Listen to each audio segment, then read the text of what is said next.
রাসূলুল্লাহ সাল্লাল্লাহু আলাইহি সাল্লাম মেরাজে যাওয়ার পর 50 ওয়াক্তের নামাজ, লাস্ট আসার পরে আসছে 5 ওয়াক্তের নামাজ। এই 5 ওয়াক্তের মধ্যে 2 নম্বর ওয়াক্ত ফজরের পরে হয় জোহর 2 নম্বর ওয়াক্ত।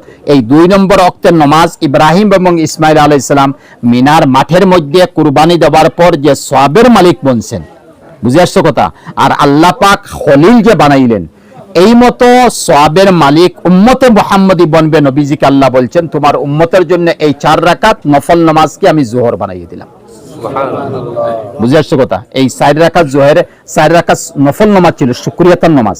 এই শুকরিয়াতার নামাজকে আমাদের নবীর কাছে উম্মতের জন্য দিয়া দিয়েছেন কি? জোহরের ফরজ নামাজ।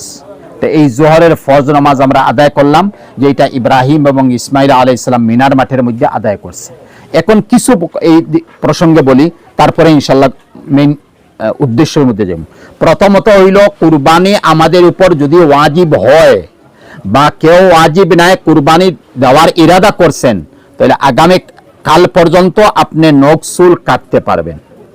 আর পরশু হইল মঙ্গলবার, কালকে সোমবার, মঙ্গলবারে জিলহিজ্জার প্রথম চন্দ্র উদয় হবে মঙ্গলবার। এই মঙ্গলবারে 9 তারিখ পর্যন্ত চুল দাড়ি নখ পালাইবেন না, নবীজির সুন্নত। আর কুরবানি দেওয়ার পর আপনার চুল হোক, নখ হোক, দাড়ি হোক, মুছ হোক, কুরবানি দেওয়ার পর আপনি আদায় করবেন। বুঝে আসছে কথা?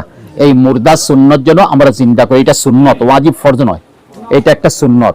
যাদের উপর কুরবানি ওয়াজিব বা ওয়াজিব নয়, সে নিজে কুরবানি দিতেছে নফল হিসাবে, এই ব্যক্তির জন্য নবীজির সুন্নত হইল আগামী কালকে লাস্ট, কালকে নখ চুল দাড়ি আপনি ফালাইয়া দেন, তারপরে 9 দিন পর্যন্ত আপনি ইন্তজার করবেন, আর 10 নম্বর দিন কুরবানি দেওয়ার পর আপনি নখ চুল দাড়ি ফালাইবেন, এইটা নবীজির সুন্নত। বুঝে আসছে কথা? আবার কোরআনে করিমের মধ্যে আসছে ওয়াল ফাজর ওয়াল লায়ালিন আশর ওয়াশ শাফঈ ওয়াল ওয়াতর। এইখানে সূরা ফজরের মধ্যে আল্লাহ পাক কসম খাইছেন, ওয়াল লায়ালিন আশর, আমি আল্লাহ পাক 10 রাতের কসম খাইতেছি। আরে ভাই একটু বিবেচনা করা দরকার। আমি নাফরমান, চোর, ডাকু, জুয়ারি, মদুরা, আমি যে এই জমাতের মধ্যে বলি ভাই আল্লাহর জাতের কসম খাইয়ে বলতেছি এই কাজটা আমি করি নাই, অর্ধেক কমাস কম মজমা বলে আরে ভাই মদুরাটা আল্লাহর কসম খাইছে না, ঠিক আছে, বুঝে আসছো কথা? কিন্তু সে মদুরা জুয়ারি। আর মোটামুটি একজন নর্মাল মানুষ যদি কসম খায়, 90% মানুষ বলে হ্যাঁ ঠিক আছে। আর দিনদার পরহেজগার মানুষ যদি কসম খায় 100 বলবে আরে আল্লাহর কসম খাইছে, তুমি কেন সন্দেহ করো? ঠিক আছে না? ওই জায়গা আল্লাহ পাকের কসমের কোনো প্রয়োজন নাই। বুঝে আসছে? 56 ইঞ্চি সিনাওয়ালা ভারতের, সে একটা কথা ইশারা দেওয়ার পর সারা বিশ্বের মধ্যে বা ভারতের মধ্যে চলে। সে কি কসম খেয়ে বলে? দেবদেবীর কসম খেয়ে বলে এইটা এইভাবে হইতো, স্বর্ণ তোমরা এইভাবে করো, তেল এইভাবে করো, বা রান্দা তেল এইভাবে কম করিয়ে নাও, সারা ভারতের মধ্যে ফইলিয়ে গেছে। বুঝে আসছে? এইটা তো হইলো নাফরমান, কত বড় আল্লাহর নাফরমান গোলাম। আল্লাহ পাক কসম খাওয়া এর অর্থ হইল আল্লাহ পাক এই বস্তুকে খুব তাকিদ দিতেছেন, গুরুত্ব দিতেছেন, যে দেখো আমি আল্লাহর কাছে এত গুরুত্ব, তোমরা কেন গুরুত্ব দাও না? এটা কি? ওয়ালায়ালিন আশর, আল্লাহ পাক বলছেন আগামী কালকে রাত্র হবে, আগামী কাল দিন হবে জিলহিজ্জার লাস্ট, আর সন্ধ্যা হওয়ার সাথে সাথে হবে জিলহিজ্জার প্রথম চন্দ্র। বুঝে আসছে কথা? আগামী কালকে জিলহিজ্জার হবে প্রথম চন্দ্র। এই প্রথম চন্দ্রের যে রাত হবে, এই রাত থেকে ঈদের রাত পর্যন্ত 10 রাত। কত রাত? 10 রাত। আল্লাহ পাক বলছেন ওয়ালায়ালিন আশর, আশরের অর্থ 10, লায়াল অর্থ রাত্র। আল্লাহ পাক বলতেছেন এই 10 রাত্রের আমি কসম খাইতেছি। বুঝে আসছে কথা? কত গুরুত্ব বুঝেন? কোরআনের কথা, হাদিসের নয়। হাদিসের তো এইটাই মানাই ফরজ, ঠিক আছে? আর এইটা আল্লাহ পাকের কথা। আর কোরআনে করিমের মধ্যে এইভাবে আল্লাহ পাক কোন রাত্রের কসম খাইয়া এইভাবে বলেন নাই যে এই কাজটা তোমরা করো। হ্যাঁ, অনেক কসম আছে, ওয়াল্লাইলি ইজা সাজা, ওয়াল্লাইলি ইজা সাজা, ওয়াদ-দুহা ওয়াল্লাইলি ইজা সাজা, ওয়াশ-শামসি ওয়াদ-দুহাহা ওয়াল কামারি ইজা তালা উকসিমু বিহাযা। এটা কসম আল্লাহ খাইছেন, এটা ভিন্ন কথা। আর এই জায়গাতে আল্লাহ পাকে 10 রাতের কসম খাইছেন, এই কসমের অর্থ কি? নবী সাল্লাল্লাহু আলাইহি সাল্লাম তাফসীল বয়ান করতেছেন, আল্লাহ পাক কসম খাইছেন 10 রাতের। তোমরা একটি রাত, 9 রাত, 10 রাত বা 1 রাত, যদি এক রাত কেউ জাগিয়া আমল করে, ইবাদত করে, তে নবীজি বলছেন একটি শবে কদরের বরাবর সওয়াব হবে। কে আছে আমাদের মধ্যে বুকে হাত দিয়ে বলতে পারবো যে আমাদের লাইফের মধ্যে আমাদের শবে কদর মিলছে? এই গ্যারান্টি নাই তো। 21 তারিখ হইতে পারে, 25 তারিখ হইতে পারে, 23 তারিখ, 29 তারিখ, 27 তারিখ হইতে পারে, ঠিক আছে? হয়তো এদিন আমি ঘুমাইয়া আছি বা মোবাইল দেখতেছি বা গপসপ করতেছি, ঠিক আছে, শবে কদর চলিয়ে গেল, তা লাইফের মধ্যে কে আমরা বুকে হাত দিয়ে বলবো যে আমাদের শবে কদর মিললো? কিন্তু এই জায়গার মধ্যে গ্যারান্টি নবীজি বলছেন যে 1 রাত জাগিয়া থাকো 1 শবে কদর, আর 5 রাত জাগিয়া থাকো 5 শবে কদর, আর 10 রাত তাকিয়ে থাকো 10 শবে কদর সব। আর শবে কদর কি খায়রুম মিন আলফি শাহর, 1000 মাস থেকে, অর্থাৎ 83 বছর 4 মাস থেকে আরো উত্তম 1 শবে কদর যদি জীবনের মধ্যে নসিব হয়। 1 শবে কদর যদি জীবনের মধ্যে নসিব হয়, তে 83 বছর 4 মাস থেকে আরো ভালো, খায়রুন হইতে পারে 83,000 বছর থেকে আরো ভালো। বুঝে আসছে কথা? ওই জায়গায় আল্লাহ পাক কসম খাইছেন এই 10 রাত্রের। ঠিক আছে, কালকে থেকে রাত্র আরম্ভ হবে। এইখানে প্রশ্ন হইতে পারে যে আমরা মজদুরি করি, কাম করি, তিজারত করি বা ঠিকাদারি করি, অনেক সময় ঝামেলা থাকে, আমরা কি করব, উপায় নাই, রাত্র জাগিয়া থাকা মুশকিল। মুফতি সঈদ আহমদ সাহেব পালনপুরি রহমতুল্লাহ আলাইহি তাফসিল বয়ান করতেছেন, তুমি এশান নামাজ আউয়াল ওয়াক্তে পড়ি লও বা জমাতে পড়ো, জমাত তো আলহামদুলিল্লাহ পড়তেই হবে, জমাতে নামাজ পড়ো, ফটাফট তুমি খানি খাও বা জমাতের আগে খাদ্যটা খাইয়া শেষ করো, আর জমাত শেষ করে তুমি নিদ্রায় যাও, ঘুমাই যাও, আরাম করো, রাত্র 1টা 2টা পর্যন্ত আরাম করো, বা এখন রাত্র ছোট 1টা পর্যন্ত আরাম করো বা 2টা পর্যন্ত আরাম করো, 3টার সময় তুমি জাগিয়া থাকো, 2:30টার সময় তুমি জাগো, জাগিয়া আধা ঘন্টা 1 ঘন্টা 2 ঘন্টা যা সময় আছে তুমি নফল আমল করো, তাহাজ্জুদ পড়ো, সলাতুল হাজত পড়ো, সলাতুত তাসবিহ পড়ো, ঠিক আছে, তিলাওয়াত করো, জিক্র আজকার করো, তওবা ইস্তিগফার করো, তারপর ফজরের সময়টা হইলো ফজরের নামাজ পড়ো। ঠিক আছে, এইভাবে যদি কেউ করে তবে 1 রাত 1 শবে কদর বরাবর সওয়াব হবে। আর কি গুঞ্জাইশ হবে?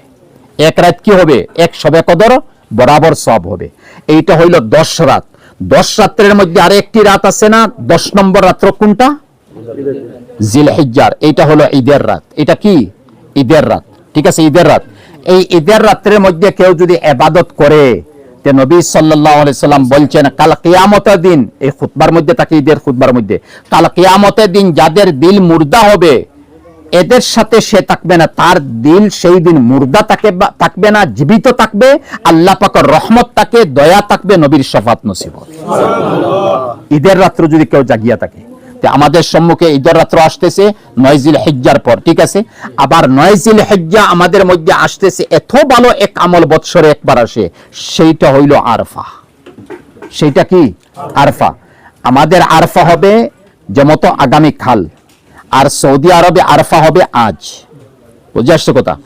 আমাদের শবে কদর হবে কাল, আমাদের শবে বরাত হবে কাল, সৌদি আরবে শবে বরাত হবে আজকে। বুঝে আসছে কথা? এই হিসাবে আরফার যে রাত্র আছে বা আরফার যে দিন আছে, আচ্ছা এখানে একটা আমল বলি, হয়তো আপনারা পরে বুঝতে পারবেন না। আমল হইল আরফার দিন ফজর থেকে আরফা 9, 10, 11, 12, 13, এই 13 তারিখ পর্যন্ত আরফার দিন ফজরের নামাজ, মানে আরফা হইল ঈদের আগের দিন, ঈদের আগের দিনের ফজরের নামাজ থেকে 13 নম্বর দিন পর্যন্ত প্রত্যেক ফরজ নামাজের পর, চাই একা নামাজ পড়ুক, চাই মুসাফির হোক, চাই মুকিম হোক, চাই জমাতে নামাজ পড়ুক, প্রত্যেকের উপর ওয়াজিব যেন আমরা তাকবীর পড়ি, আল্লাহু আকবার, আল্লাহু আকবার, লা ইলাহা ইল্লাল্লাহু, আল্লাহু আকবার, আল্লাহু আকবার, ওয়ালিল্লাহিল হামদ। সুন্নাত নয়, ওয়াজিব। ওয়াজিব। বুঝে আসছে কথা? এটা ছাড়বেন না, ওয়াজিব। ফরজ পড়ার সাথে সাথে বড় আওয়াজ দিয়ে আল্লাহু আকবার বলবেন, আওয়াজ দিয়ে তাকবীর পড়বেন। আর মহিলাদের কথা আসছে হাদিসের মধ্যে, মহিলারা ছোট আওয়াজে বলবে, যাতে সে নিজে শুনতে পারে, এই মতো আওয়াজ দিই। আর পুরুষরা বুলন্দ আওয়াজ করে আমরা এই তাকবীর পড়বো। এইটা আরফার দিন ফজরের নামাজ থেকে আরম্ভ করবেন, আর 13 নম্বর দিন আসরের নামাজের সময় এই তাকবীরটা শেষ। বুঝে আসছে কথা? আবার হাদিস শরীফে নবীজি ব্যাখ্যা করতেছেন ওয়ালায়ালিন আশর, 10 রাত্রের আল্লাহ পাক কসম খাইছেন। এখন নবীজি 10 রাত্রের একটু তফসিল করছেন, লম্বা করছেন, আল্লাহর ফজল, আমি তো মুখতসর দেখাইলাম। আর একটি তফসিল আসছে, এই রাত্রের মধ্যে তো দিন আছে না, আর রাত যদি হয় তাহলে দিন হবে।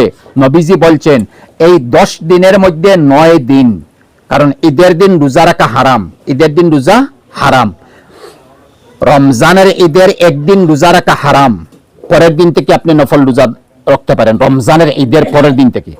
আর জিলহিজ্জার মানে বকরা ঈদের 4 দিন রোজা রাখা হারাম। কয় দিন? 4 দিন। জিলহিজ্জার 10 নম্বর দিন, 11 নম্বর দিন মানে চাঁদের, 12 নম্বর দিন, 13 নম্বর দিন। বুঝে আসছে? এই 13 নম্বর দিন পর্যন্ত রোজা রাখা হারাম। কেন জানেন? কি দয়ার নবী! বাহ! নবীজি বলছেন লা তাসুমু ফি হাযিহিল আইয়াম ফাইন্নাহা আইয়ামু আকলিম ওয়া শুরবিম ওয়া বিআল। হে আমার উম্মতরা, এই রমজানের এক দিনের ঈদের নামাজ, ঈদের রোজা আর বকরা ঈদের 4টি, এই বছরে 5টি রোজা তোমাদের জন্য হারাম। কেন? তোমরা এই দিন আল্লাহ পাক দাওয়াত দিবেন, তোমরা দাওয়াত খাও, খুশি করো, বিবির সাথে মিলো, তোমরা প্রেম করো মোহব্বত জাজির উপর, এইটা তোমরা করো, এইটার জন্য আমি হারাম করে দিলাম। সুবহানাল্লাহ। কি কথা বলছে? খাও, তোমরা আল্লাহর দাওয়াত দিছে, বুঝে আসছে? এই যে বকরা ঈদ আসছে, কার দাওয়াত? এটা আল্লাহর দাওয়াত, তোমরা খাও। তাই তো আল্লাহ পাক কুরআনে কারীমের মধ্যে বলছেন লান ইয়ানালাল্লাহা লুহুমুহা ওয়ালা দিমাউহা ওয়ালাকিন ইয়ানালুহুত তাকওয়া মিনকুম। আল্লাহ পাকের কাছে এই কুরবানির জানোয়ারের রক্ত, ব্লাড পৌঁছে না, মাংস পৌঁছে না, কোনো কিছু পৌঁছে না, সব আমাদের চুলার মধ্যে থাকে, বুঝে আসছে? আমাদের ঘরের মধ্যে থাকে। আল্লাহ পাক বলছেন এক বস্তু আমার কাছে পৌঁছে, ওয়ালাকিন ইয়ানালুহুত তাকওয়া মিনকুম, তোমাদের নিয়ত এবং তাকওয়া এইটা আমার দরবারে গিয়ে পৌঁছে।